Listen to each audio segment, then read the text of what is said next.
parler du sujet de l'argent est souvent complexe, et sujet même à réaction.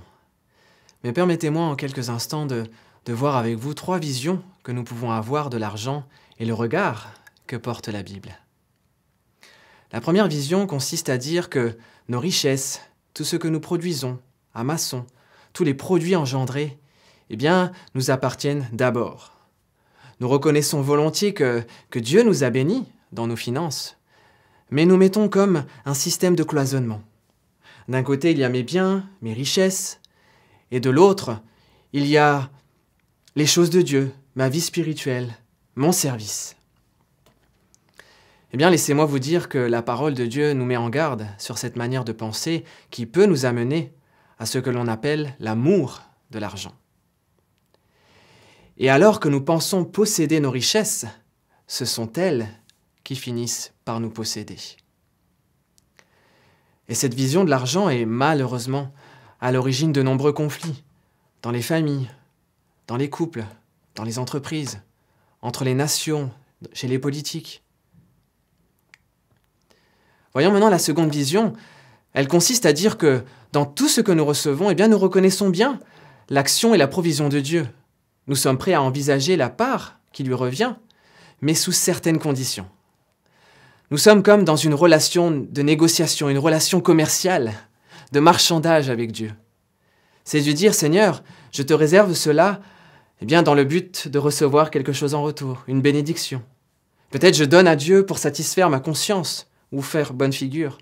Seigneur, si tu exauces ma prière, ou parce que tu as exaucé ma prière, eh bien, maintenant je vais te donner. Et cela peut nous amener jusqu'à même tromper Dieu. Et il y a dans la Bible un exemple frappant qui est celui d'Ananias et Saphira. Alors qu'ils venaient de vendre un champ, ils avaient toute la liberté de garder la somme d'argent, de la donner totalement ou d'en donner une partie. Mais ils vont entrer dans une négociation au point de mentir et de tromper Dieu. Et cela va malheureusement les amener dans une fin tragique. Je veux surtout dire que marchander avec Dieu eh bien, nous amène inévitablement sur des chemins qui ne nous apporteront rien de bon.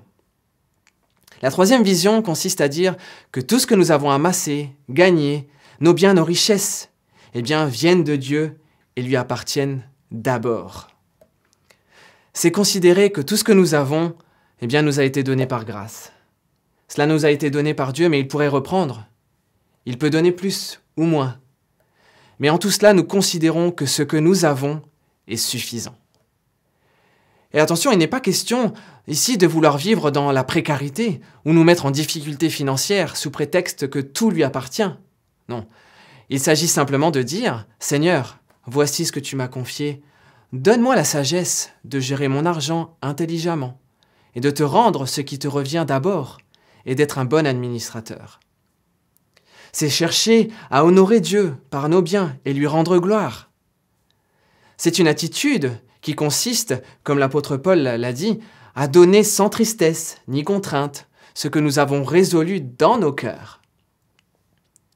C'est un acte volontaire et confiant en Dieu, qui ne nous demandera jamais l'impossible et pourvoira toujours à tous nos besoins.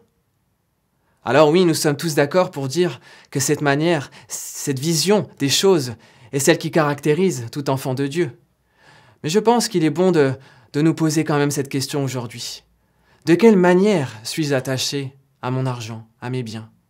Et peut-être de revoir notre relation avec nos richesses. C'est peut-être aussi l'occasion de nous rappeler la recommandation de notre Seigneur Jésus. Et de se dire, au-delà des trésors que je pourrais amasser sur terre et qui périssent, je veux, Seigneur, d'abord amasser des trésors dans le ciel qui dureront pour l'éternité.